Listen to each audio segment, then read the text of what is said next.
Anda mengikuti news update berita 1 pukul 17.00 waktu Indonesia Barat. Saya Doni The Kaiser. Kapolri akan melakukan penyelidikan terkait ucapan Rizik Syihab yang menyebut Kapolda Metro Jaya dengan sebutan Jenderal Otak Hansip. Polisi sedang mencari adanya unsur-unsur penghinaan dalam pernyataan itu. Ditemui usai memberi penghargaan kepada 87 anggota Polri di Polda Metro Jaya, Kapolri mengatakan saat ini timnya masih menyelidiki pernyataan Rizik Syihab itu. Bila nantinya ada orang atau kelompok yang merasa dihina dan dicemarkan nama baiknya, maka polisi akan melakukan penyelidikan lebih lanjut. Kapolri menyebut Hansip merupakan bagian dari sistem pertahanan dan ketahanan yang diatur oleh undang-undang. Sebelumnya Rizik Syihab dalam orasinya mengatakan Kapolda Metro Jaya Irjen Polisi Muhammad Iryawan merupakan jenderal berotak Hansip.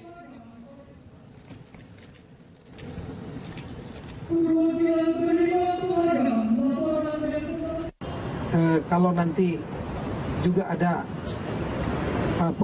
yang merasa terhina, ada yang merasa tidak nyaman, merasa dicemarkan, nama baik direndahkan karena dianggap misalnya Hansip dianggap otaknya lebih rendah atau mungkin lebih dianggap low class yang merendahkan mereka dan mereka kemudian membuat laporan, ya kita juga nggak bisa tolak. Ingat Hansip ada di mana-mana seluruh Indonesia. Hak mereka juga kalau mereka bisa diberlakukan rendah. Banyak Hansip-Hansip juga yang saya kira memiliki pendidikan tinggi, ada juga yang sarjana, ada yang volunteer menjadi Hansip, ada juga yang sarjana ya. Itu mereka otaknya nggak bodoh-bodoh amat gitu ya, dan mereka juga sekali lagi tidak bolehlah, itu saudara kita, jangan sampai kita melakukan komentar yang membuat seolah-olah mereka menjadi lebih rendah daripada yang. Imam Besar Front Pembela Islam FPI Rizik Syihab kembali dilaporkan ke Polda Metro Jaya. Ya, kali ini Rizik dilaporkan atas ceramahnya yang menyebut Jenderal Hansip yang tersebar dalam tayangan YouTube. Kabid Humas Polda Metro Jaya, Kombes Argo Yuwono membenarkan adanya laporan yang dibuat oleh warga bernama Edi pada 12 Januari 2017 itu. Edi melaporkan Rizik atas dugaan pasal 28 ayat 2 pasal 45 ayat 2 Undang-Undang Nomor 19 Tahun 2016 tentang informasi dan transaksi elektronik. Dalam laporannya itu, Edi mempersoalkan ceramah Rizik yang dilihatnya di YouTube pada 12 Januari 2017. Dalam ceramahnya itu, Edi mengatakan Rizik telah menebarkan ujaran kebencian, diantaranya sindiran Rizik ke Kapolda Metro Jaya yang menyebutkan pangkat Jenderal Otak Hansip. Lebih jauh, Argo mengatakan pihaknya masih mendalami pelaporan Edi tersebut. Polisi akan memeriksa pelapor dan saksi-saksi serta ahli sebelum memeriksa Rizik.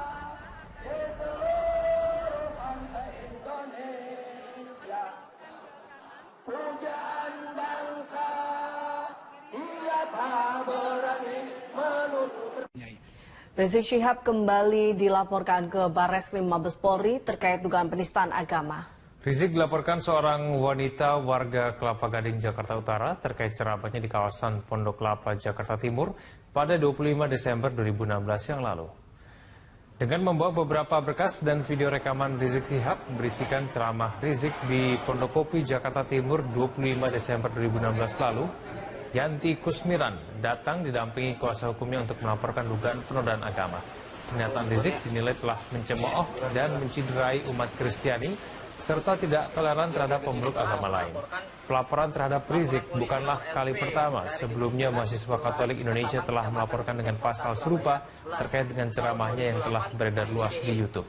Dan atau pasal 150.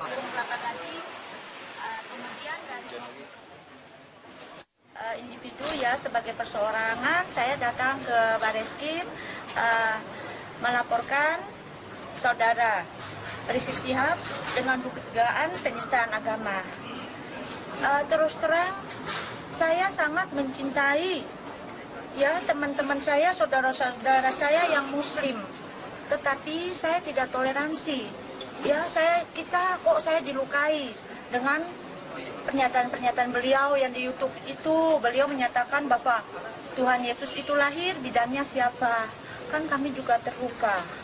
Ya justru karena itu dengan statement seperti ini akhirnya kerukunan antara umat beragama tercerai-berai. Anda menyaksikan Headline News pukul 12 waktu Indonesia Barat, saya Rike Karolin. Kepala Kepolisian Daerah Jawa Barat Irjen Pol Anton Carlian menyatakan siap dicopot jika dinilai bersalah dalam kasus penindakan keributan antara dua ormas.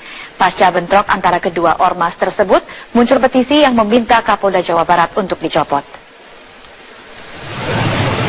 Pasca keributan di kawasan Mapolda Jabar dan sejumlah penyerangan di beberapa kota di Jawa Barat antara FPI dan Gerakan Masyarakat Bawah Indonesia atau GMBI, muncul petisi yang digerakkan oleh masyarakat untuk mencopot Kapolda Jawa Barat Irjen Pol Anton Carlian dari jabatannya. Warga menilai Kapolda Jawa Barat tidak bertindak objektif, terlebih setelah diketahui Kapolda Jawa Barat merupakan pembina harian dari salah satu ormas. Kapolda Jawa Barat Irjen Pol Anton Carlian mengaku siap jika dirinya harus dicopot dari jabatannya karena kasus keributan antara dua ormas. Namun dirinya meminta bukti kesalahannya dalam penindakan kerusuhan tersebut. Anton menambahkan dirinya akan menindak kedua ormas jika nantinya keduanya terbukti bersalah dalam keributan tersebut. Silahkan kalau saya dianggap salah dan saya mendapat jabatan itu adalah amanah, bukan untuk mendapat jabatan. Untuk bangsa dan negara jangankan jabatan, jiwa saya pun juga siap saya serahkan. Jadi intinya Bapak akan memproses dua kasus tersebut? Saya kesini itu bukan untuk jabatan. Nih silakan kalau mau diambil juga sekarang silakan. Tapi tunjukkan bahwa saya salah. Tapi selama saya benar, saya akan maju terus. Ya. Kita ke informasi lain, pemirsa. Mereka yakni untuk menuntut pencopotan Kapolda Jawa Barat terkait dengan bentrok antar ormas yang terjadi di Bandung pada pekan lalu. Rekan Egit Hapsari akan melaporkan informasi selengkapnya dari Mabes Polri Jakarta. Egit, bagaimana jalannya aksi massa di sana? Lutfi, baru saja masa dari demonstran Front Pembela Islam tiba di Jalan Trunojoyo.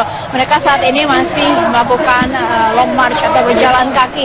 Sebenarnya dari titik kumpul mereka tadi di Masjid Al-Azhar yang menjaraknya 1 km dari Mabes Polri. Dan saat ini mereka sudah tiba, namun gelombang massa atau gelombang demonstran ini masih terus berdatangan. Mereka berjalan dari arah Al-Azhar atau dari arah gedung Baris-Krim Lama menuju ke depan gedung Baharkam atau gedung Museum Polri, karena memang nantinya aksi demonstrasi ini akan dipusatkan di satu titik, yakni di depan Museum Polri atau di depan Baharkam Polri.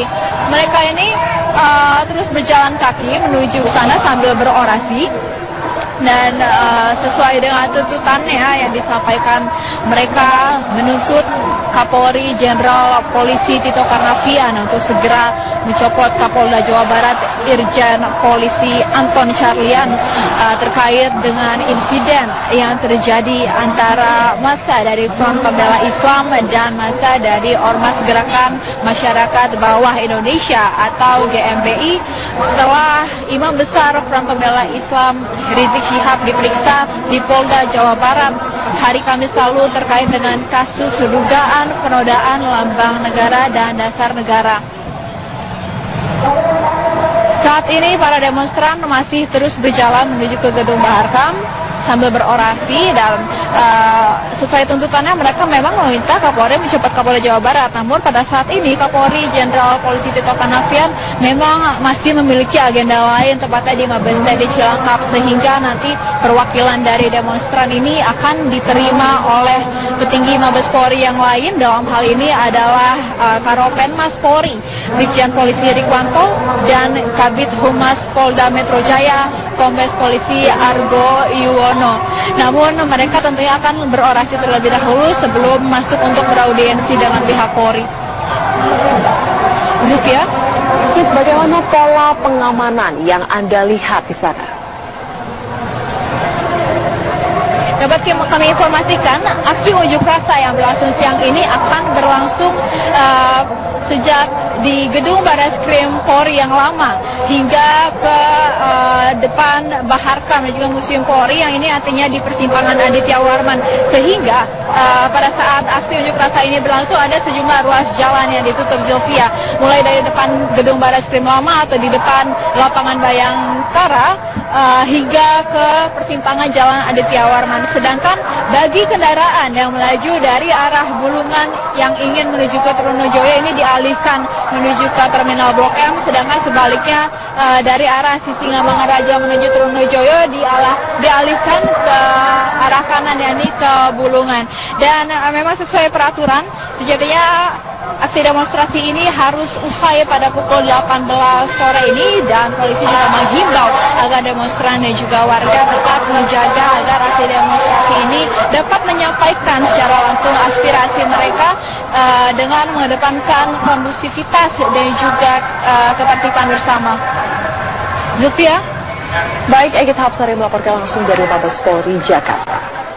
Jalannya aksi di Mabes Polri, rekan Egit Hapsari akan menyampaikannya langsung untuk Anda dari Mabes Polri. Egit, bagaimana jalannya aksi massa FPI saat ini? Maka sejauh ini aksi demonstrasi yang dilangsungkan oleh massa dari Komunitas Front Pembela Islam masih terus berlangsung dan kondusivitas juga tetap terjaga. Mereka saat ini sudah berkumpul di satu lokasi, yakni di perempatan di depan Museum Polri atau di depan Baharkam Polri.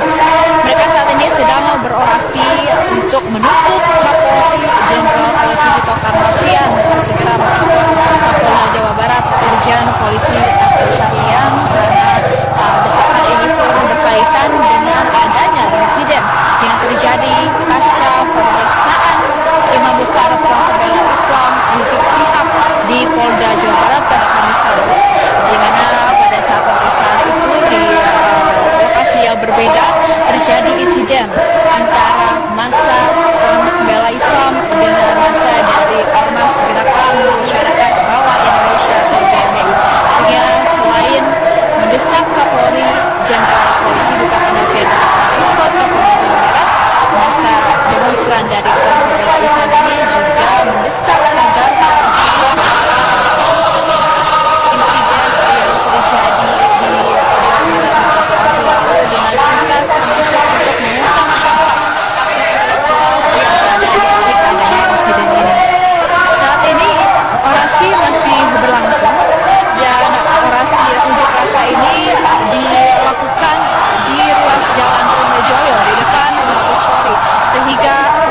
dengan adanya unjuk rasa ini memang ada sejumlah ruas jalan yang mesti ditutup, yakni di depan lapangan Bayangkara hingga ke perempatan Jalan Aditya Warman atau di sisi lain gedung Mabes Polri atau Museum Polri ini.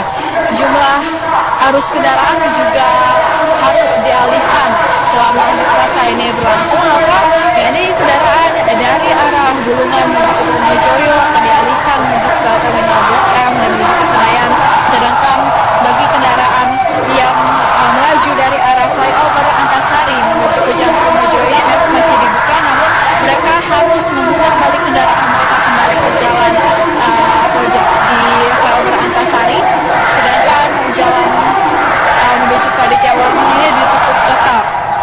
Sehingga bagi Anda yang ingin melintas ke daerah Trunojoyo dihimbau untuk menghindari daerah ini karena aksi demonstrasi ini memakan sejumlah ruas jalan dan diperkirakan akan berlangsung hingga sore nanti. Alka? Mungkin dari banyaknya massa di sana, apakah Anda memantau ada massa lain selain dari massa FPI dalam aksi ini? Sejauh ini kami memantau massa yang berdemonstrasi di depan Mabes Polri ini berasal dari Ormas Front Pembela Islam, namun beberapa unsur atau elemen ormas atau LSM lainnya diperkirakan juga akan ikut, namun kami belum memantau ada atribut-atribut LSM atau organisasi masyarakat lainnya. Namun mereka ini kompak membawa sejumlah banner, sejumlah poster dan juga spanduk yang menyuarakan desakan mereka agar Kapolri Jenderal Polisi Tito Karnavian ini segera mencopot Kapolda Jawa Barat Irjen Polisi F.M. Syarlian, dan nantinya setelah berorasi di depan Museum Polri ini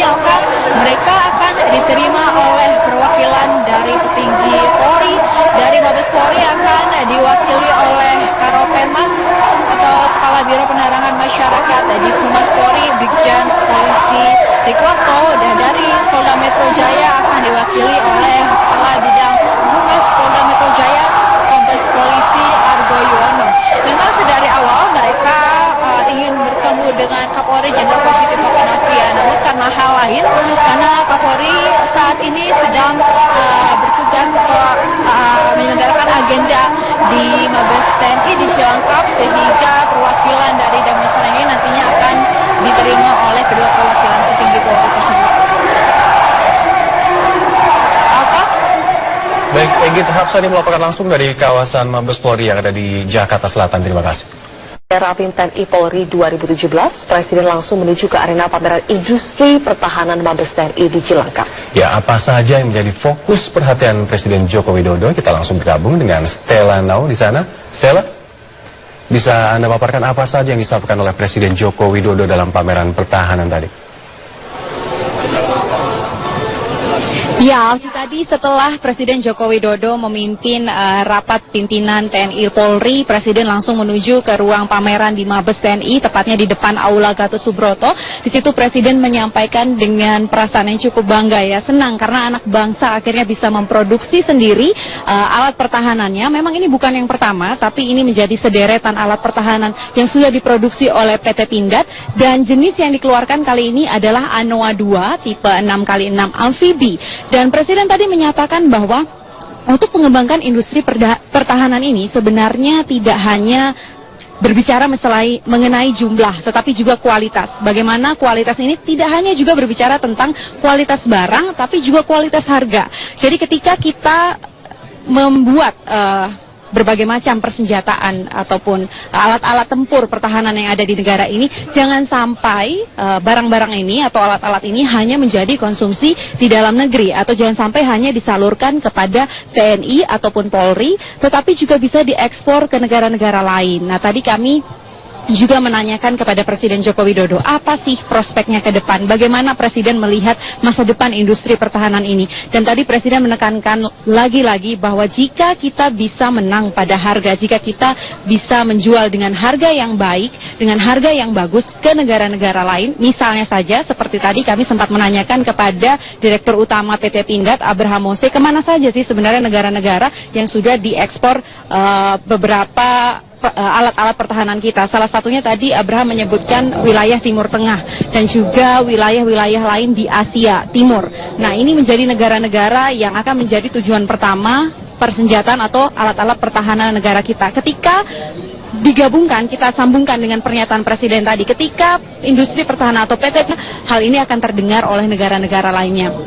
Dan juga kelebihan dari industri pertahanan PT Pindad ini sendiri, dan khususnya Anoa 66 ini, amfibi ini, tidak hanya di darat maupun di air, tapi juga bisa dimodifikasi sesuai dengan kondisi dari sebuah negara ataupun kondisi sebuah wilayah bangsa.